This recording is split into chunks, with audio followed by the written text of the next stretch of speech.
Hello students, आपका दोस्त शिवम अरोड़ा फिर आपके सामने हाजिर है। और जैसे कि हमने एक सीरीज चला रखी है केस स्टडीज की, आज भी हम केस स्टडी पढ़ेंगे। और आज हम इलेक्ट्रॉनिक डिवाइसेस के ऊपर बच्चों केस स्टडी पढ़ेंगे। और उस इलेक्ट्रॉनिक डिवाइसेस में हम कौन सा टॉपिक पकड़ने जा रहे हैं आज? रेक्टिफायर। तो आज हम लोग केस स्टडी जो स्टडी करेंगे वो किस टॉपिक के बेस के ऊपर प्यारे बच्चों करेंगे? Rectifier. Basically what do you mean by term rectifier ना, कि हमारे पास रेक्टिफायर क्या होता है? हमारे पास रेक्टिफायर एक डिवाइस होता है प्यारे बच्चों। रेक्टिफायर एक डिवाइस है, रेक्टिफायर एक डिवाइस है जो क्या करता है? जो कन्वर्ट करता है एसी को डीसी में। किसमें? एसी को डीसी में, मतलब ऑल्टरनेटिंग करंट को किसमें कन्वर्ट करता है? डायरेक्ट करंट में चेंज करता है। कई बच्चे जो है इसको एयर कंडीशनर समझते हैं और इसको डिप्टी कमिश्नर समझते हैं। तो प्यारे बच्चों, ये कोई ऑल्टरनेटिंग करंट है, ये कोई एयर कंडीशनर नहीं है, ये एक डायरेक्ट करंट है, ये डिप्टी कमिश्नर नहीं है। चलो, और इसको हम कैसे रिप्रेजेंट करते हैं? इसका सिंबॉलिक रिप्रेजेंटेशन इस तरह से होता है, symbolic representation that is called the sinusoidal, और ये बिल्कुल स्ट्रेट फॉरवर्ड जाता है without any deviation, and it is called the direct current. It is called the direct current. तो प्यारे बच्चों, आज हम लोग डायरेक्ट करंट के बारे में जान लिया, अल्टरनेटिंग करंट की रिप्रेजेंटेशन देख ली, और अब हम लोग इसके टाइप्स भी आएंगे कि कितने तरह के टाइप्स होते हैं। क्योंकि प्यारे बच्चों, मेरा कराने का मतलब, इसको समझाने का मतलब यह है क्योंकि केस स्टडी उसी चीज की होती है जिसके बारे में हमको नॉलेज होती है। कुछ जिन बच्चों ने अभी तक रेक्टिफायर के बारे में जानकारी नहीं ले रखी है, तो उन बच्चों के लिए इस वीडियो का कोई मतलब नहीं बनेगा।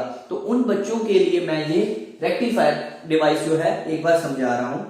तो जिन्होंने पढ़ रखी है वो अपना रिपीट कर लीजिए, और जिन्होंने नहीं पढ़ी है, पहली बार देख रहे हैं, वो अच्छी तरह से फोकस करें। तो देखिए बच्चे, हमारे पास दो तरह के रेक्टिफायर होते हैं। एक होता है हाफ वेव रेक्टिफायर और एक होता है full wave rectifier, HWR and FWR. This is called the half wave and this is called the full wave. It is called the half wave rectifier and it is called the full wave rectifier. It is called the full wave rectifier. Full wave rectifier. तो ये full wave rectifier क्या है और half wave rectifier क्या है? क्योंकि rectifier का मतलब तो आपको समझा दिया, पर फुल वेव और हाफ वेव क्या है? क्योंकि आप लोगों को पता है कि रेक्टिफायर ने क्या करना है? एसी को डीसी में कन्वर्ट करना है। तो हाफ वेव कैसे करेगा और फुल वेव कैसे करेगा, जरा देखिए। इसकी सिंबॉलिक रिप्रेजेंटेशन उसकी डायग्राम्स के ऊपर आती है। तो सभी ने ट्रांसफार्मर तो पढ़ रखा है, और ये ट्रांसफार्मर जैसी एक डायग्राम जो है आपके सामने नजर आ रही है आप लोगों को अब। तो यहां से इसका आउटपुट ले लेंगे, या फिर जिन्होंने पढ़ रखा है उनको तो पता होगा, जो नहीं, जिन्होंने नहीं आता है उनको नहीं समझा रहा हूं मैं। देखिए, ये मेरे पास एक अल्टरनेटिंग सोर्स है, सो पॉजिटिव और negative. This is called the primary coil, this is called the secondary coil. ये स्टेप डाउन ट्रांसफार्मर मैंने लगा रखा है, क्योंकि स्टेप डाउन ट्रांसफार्मर की जो मेरे पास कंडीशन होती है उसमें नंबर ऑफ कॉइल प्राइमरी में ज्यादा होते हैं और सेकेंडरी में कम। तो ये है diode, it is called the diode. और डायोड बड़ा इंपॉर्टेंट रोल प्ले करता है। ये एक सर्किट एलिमेंट है जो दोनों आउटपुट और इनपुट को आपस में जोड़ता है, तो इसका बड़ा इंपॉर्टेंट रोल रहेगा। अब आप प्यारे बच्चों देखिए, हमारे पास मैंने यहां पर एक पॉजिटिव फील्ड, एक पॉजिटिव ऑल्टरनेटिंग करंट दिया इंडक्शन के करके। ये मेरे पास इधर पॉजिटिव और इधर नेगेटिव आ गया। तो ये आप जो देख रहे हैं कि इंडक्शन हुई ना पॉजिटिव से नेगेटिव, क्योंकि ऑल्टरनेटिंग सोर्स से यहां से पॉजिटिव आ रहा था, इधर नेगेटिव जाएगा, और इंडक्शन के करके ड्यू टू ट्रांसफार्मर ये इधर नेगेटिव आ जाएगा सेकेंडरी में, और नीचे की साइड पे पॉजिटिव। बट जब डायोड का ये पॉजिटिव होता है, ये नेगेटिव आप लोग जानते हैं, तो पॉजिटिव को जब नेगेटिव के साथ कनेक्ट करेंगे तो प्यारे बच्चों हमारे पास ये रिवर्स बाइसिंग होगी, तो आउटपुट क्या आएगी? बिग जीरो, शून्य, सिफर, जो आर्यभट्ट ने हिंदुस्तान को दिया था, सॉरी पूरे विश्व को भी दे दिया था भाई उसने। उसके बाद 1 2 3 तो अंग्रेजों ने लगा दिया। तो अब देखिए, हमने यहां से क्या करना, आउटपुट लेनी है ना, तो इधर पॉजिटिव और इधर नेगेटिव, क्योंकि हमको हम अपनी साइकोलॉजी के हिसाब से उसको चेंज कर सकते हैं। तो ये हमारे पास इधर आ गया नेगेटिव इधर पॉजिटिव, और ये नेगेटिव उधर पॉजिटिव इंड्यूस कर देगा, ये हो गया फॉरवर्ड बाइस। फॉरवर्ड बाइस क्या होता है, what do you mean by term forward biased? सबसे फॉरवर्ड बाइस समझने से पहले हमको ये पता होना चाहिए कि बाइस्ड क्या होता है। बाइस्ड का मतलब होता है कि किसी भी सर्किट को ऑफ मोड से ऑन मोड में लेके आना, किसी भी सर्किट को ऑफ मोड से ऑन मोड में लेके आने को हम लोग क्या बोलते हैं, बाइसिंग। और फॉरवर्ड बाइसिंग पहले बच्चों जैसे मैंने आपको बताई कि पॉजिटिव को, बैटरी के पॉजिटिव को डायोड के पॉजिटिव के साथ लगा दो तो वो फॉरवर्ड बाइसिंग हो जाएगी। अगर उसको नेगेटिव के साथ पॉजिटिव को लगा दोगे तो क्या हो जाएगा हमारे पास, रिवर्स बाइसिंग हो जाएगी। तो इसमें हमारे पास जब फॉरवर्ड बाइसिंग हो गई है पॉजिटिव और पॉजिटिव के साथ जुड़ने से, तो इसका आउटपुट लेट कैसा बनेगा, इस तरह का।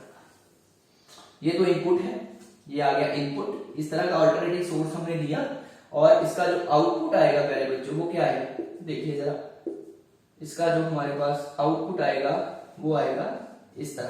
क्योंकि ये सिर्फ एक डायोड है तो सिर्फ ये ऊपर वाली वेव को ही रेक्टिफाई करेगा, मतलब क्रस्ट को ही रेक्टिफाई करेगा, यहाँ पर कुछ नहीं, फिर यहाँ पे, मतलब ये डायोड जो है वो रेक्टिफाई कर रहा है सिर्फ क्रस्ट को।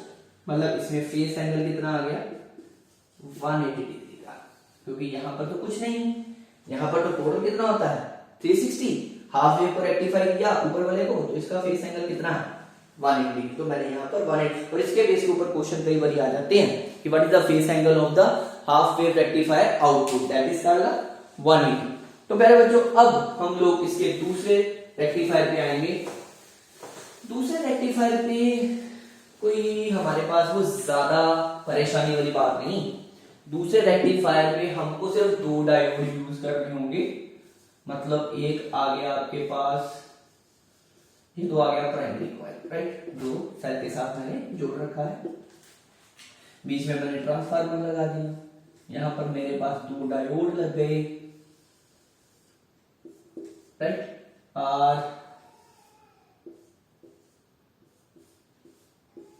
जो मेरे पास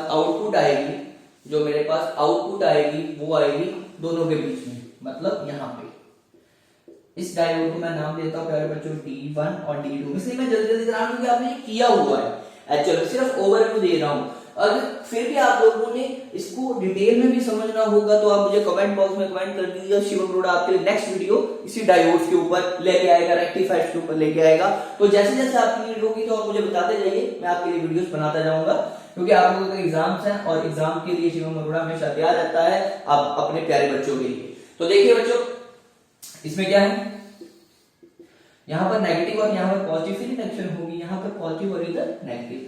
तो जैसे मैंने आपको अभी बताया था कि इसका दिस साइड ये होता है पॉजिटिव, और दूसरे वाला साइड जहां पर ये लगा है, ये सिंबल लगा है, इसको बोलते हैं नेगेटिव। एक्चुअली ये सिंबल क्या रिप्रेजेंट करता है, ये एक स्ट्रेट लाइन है ना, ये रिप्रेजेंट करता है डायरेक्ट करंट।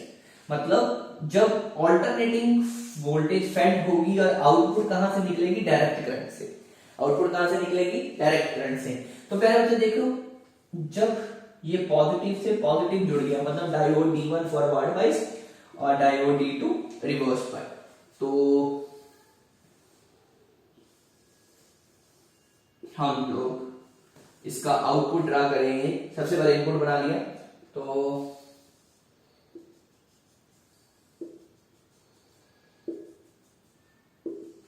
जब इसका आउटपुट ड्रा करना होगा तो क्या करेंगे, सबसे पहले हाफ का D1, क्योंकि ये तो क्या है, ये क्या है हमारे पास रिवर्स बाइस, इसका कोई काम नहीं। अब दूसरी वेव आएगी तो इसका कितना हो गया D2 के करके रेक्टिफायर, क्यों, क्योंकि जब पूरा साइकिल हो जाता है तो ये चेंज हो जाएगा, ये हो जाएगा नेगेटिव और ये पॉजिटिव, डायोड D2 फॉरवर्ड और डायोड D1 क्या हो जाएगा, reverse bias. Similarly D1, similarly D2, similarly D1, similarly D2, और इसी तरह से आगे बढ़ता जाएगा। तो प्यारे बच्चों, एक है हमारे पास output of the full wave rectifier, उसका फेस एंगल कितना होगा 0 डिग्री। इसका फेस एंगल कितना होगा 0 डिग्री। 0 डिग्री मतलब 0 0 तो अब हम लोग आगे क्या पढ़ेंगे, हम लोग अब आगे पढ़ेंगे इसी के बेस के ऊपर क्वेश्चंस, क्योंकि केस स्टडी क्वेश्चंस के बेस पे चलती है। तो प्यारे बच्चों आपको रेक्टिफायर मैंने पूरा समझा दिया है। तो प्यारे बच्चों देखिए हमारे पास क्वेश्चन है when a PN junction is reversed biased. PN junction जब रिवर्स्ड बाइस्ड होता है तो क्या होता है, इसके चार ऑप्शन हमको गिवन है। जैसे no current flow, depletion layer increases, depletion layer decreases या कह सकते हैं रिड्यूसेस, और height of the potential barriers decreases. तो आप लोग देखिए नो करंट फ्लो पहला ऑप्शन कैसे गलत है या पहला ऑप्शन कैसे सही है। इसमें नो करंट फ्लो का मतलब नहीं बनता, क्योंकि जंक्शन में हमेशा करंट होता है। क्यों? क्योंकि अगर जंक्शन फॉरवर्ड बाइज्ड हो जाए तो वो मेजॉरिटी कैरियर्स की वजह से करंट फ्लो करेगा, अगर रिवर्स हो जाए तो क्या करेगा, मिनॉरिटी की वजह से करेगा। मतलब करंट तो फ्लो होगा भाई, अगर हमारे पास मेजॉरिटी की वजह से तो मिल जाए, अदरवाइज माइक्रो। ये तो है। सेकंड ऑप्शन बोल रहा है कि जो डिप्लीशन लेयर है वो इंक्रीज हो जाएगी। हाँ, डिप्लीशन लेयर इंक्रीज हो जाएगी, क्योंकि डिप्लीशन लेयर कैसे इंक्रीज होगी, जैसे आपने पीएन जंक्शन बना रखा है तो पहले जो देखो यहां पर मैं कहता हूं ये पी है और ये एन है, और इसको हमने एक बैटरी के साथ कनेक्ट कर रखा है जिसका पोटेंशियल है V। यहां पर हमारे पास होल्स पड़े हुए हैं, क्योंकि इलेक्ट्रॉनिक्स में कभी भी पॉजिटिव को प्रोटॉन्स नहीं बोलते, हमेशा होल्स बोलते हैं। और यहां पर हमेशा क्या है मेरे पास, नेगेटिव। तो आप लोग देखिए मैंने पॉजिटिव को पॉजिटिव के साथ जोड़ा हुआ है, नेगेटिव को नेगेटिव के साथ जोड़ा, मतलब ये फॉरवर्ड बाइसिंग है। पर हमारे पास कंडीशन क्या, रिवर्स बाइसिंग की। तो मैं इसको क्या कर दूंगा, बैटरी के कनेक्शन चेंज कर दूंगा, मतलब पॉजिटिव को मैं किसके साथ जोड़ दूंगा, नेगेटिव के साथ, और नेगेटिव को किसके साथ जोड़ दूंगा, पॉजिटिव के साथ। मतलब यहाँ पर जो होल्स बने हुए हैं वो यहाँ पर अगर नेगेटिव आ गया ना इस टर्मिनल के रिस्पेक्टिव, तो होल्स को ये अपनी तरफ अट्रैक्ट करेगा, और इधर इलेक्ट्रॉन्स को ये अपनी तरफ अट्रैक्ट करेगा, इधर पॉजिटिव आ गया बैटरी के रिस्पेक्टिव। तो अब लोग अब देखो कह रहे हो तो क्या होगा, अब सारे के सारे तो इधर आने शुरू हो जाएंगे। तो डिप्लीशन लेयर क्या होती है, बीच वाला, मतलब दोनों का सेपरेशन। तो कुछ मिनॉरिटी कैरियर्स इस लेयर्स के ऊपर चले जाएंगे, कुछ इस तरह से, और दूसरी साइड इधर पॉजिटिव आ जाएंगे। मतलब डिप्लीशन लेयर धीरे धीरे बढ़ती जाएगी, क्योंकि जो हमारे पास होल्स हैं वो तो इस तरफ आ रहे हैं, बट हो सकता है कि बैटरी का कम पोटेंशियल हो और यहाँ पर होल ज्यादा हो, तो होल्स किधर शिफ्ट कर जाएंगे, कुछ इस साइड के ऊपर। मतलब डिप्लीशन लेयर जो है वो धीरे धीरे धीरे बढ़ती रहेगी। तो आंसर हमारे पास हमारे पास सेकंड है कि डिप्लीशन लेयर बढ़ेगी, और डिप्लीशन लेयर जो रिड्यूस होगी ये तो गलत है, क्योंकि फॉरवर्ड बाइस में मैक्सिमम करंट बनता है, फॉरवर्ड बाइस में मैक्सिमम करंट बनता है। तो डिप्लीशन लेयर कम होगी, जब हमारे पास डिप्लीशन लेयर में करंट जब डिप्लीशन लेयर कम होगी तो हमारे पास मोर और मोर चार्जेस कहां जाएंगे, पी से एन और एन से पी। मतलब जब पी से एन की तरफ जाएंगे या एन से पी की तरफ आएंगे तो वो पॉजिटिव नेगेटिव जब मिलेंगे तो करंट बन जाएगा। बट इसमें क्या है, रिवर्स बाइसिंग में पॉजिटिव और नेगेटिव दोनों अपोज हो रहे हैं, दोनों अलग अलग डायरेक्शन में जा रहे हैं। क्यों, बैटरी के with respect to depletion layer बढ़ती जाएगी, तो ये गलत है। पोटेंशियल बैरियर का इधर बच्चों कोई रोल नहीं है। तो तीन ऑप्शन में से इस आंसर हमने ढूंढना था, तो हमारे पास कौन से आ गया, इंक्रीजेस। तो सेकंड ऑप्शन हमारे पास मेरे बच्चों बिल्कुल ठीक है। तो बच्चों नेक्स्ट क्वेश्चन हमारे पास है कि diode is used as, diode किस लिए यूज किया जाता है। तो चार ऑप्शन आप लोगों के सामने है, ऑसिलेटर, एम्पलीफायर, मॉड्यूलेटर और रेक्टिफायर। अब ऑसिलेटर में हमारे पास कैपेसिटर यूज किया जाता है, क्योंकि वो एक सर्टेन फ्रीक्वेंसी के ऊपर, इसमें हम इंडक्टर भी यूज करते हैं। और मॉड्यूलेटर जो है वो उसका तो कॉन्सेप्ट ही अलग है, उसमें हमारे पास वेरियस कंपोनेंट्स यूज करते हैं, जिसे हम वेव को मॉड्यूलेट कर देते हैं एक सीरियल फ्रीक्वेंसीज के ऊपर। तो हमारे पास रेक्टिफायर बच गया। रेक्टिफायर क्यों बचा, क्योंकि हमने अभी आप लोगों को रेक्टिफायर के बारे में प्यारे बच्चों बताया था कि रेक्टिफायर में डायोड ही रेक्टिफाई करता है एसी को डीसी में। इस तरह का सिंबल है ना, मतलब यहां से हम क्या करते हैं, एसी वोल्टेज देते हैं और आउटपुट में क्या आती है, डीसी वोल्टेज आती है। तो डायोड कैसे यूज किया जाता है, रेक्टिफायर में। तो प्यारे बच्चों ये क्वेश्चन आपके सामने बड़ा इजी वन था और मैंने ये आपको कराया। अब नेक्स्ट क्वेश्चन मैं लेके आ रहा हूं। तो बच्चों ये देखिए आपके पास नेक्स्ट क्वेश्चन क्या आ रहा है, विच स्टेटमेंट इज इनकरेक्ट।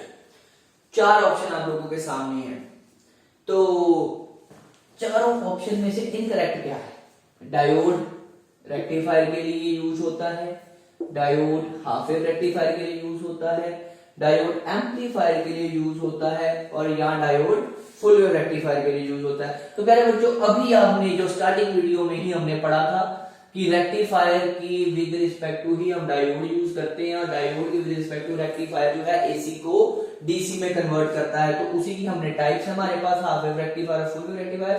तो हमारे पास ऑप्शन बड़ा सिंपल था, तो correct option is diode is used as a amplifier. तो प्यारे बच्चों ये स्टेटमेंट जो थी वो इनकरेक्ट थी। तो अब हम लोगों ने आज केस स्टडी करी है रेक्टिफायर की और नेक्स्ट वीडियो में मैं आपके लिए और भी कई इंटरेस्टिंग केस स्टडीज लेके आऊंगा। So thank you so much, take care, bye bye.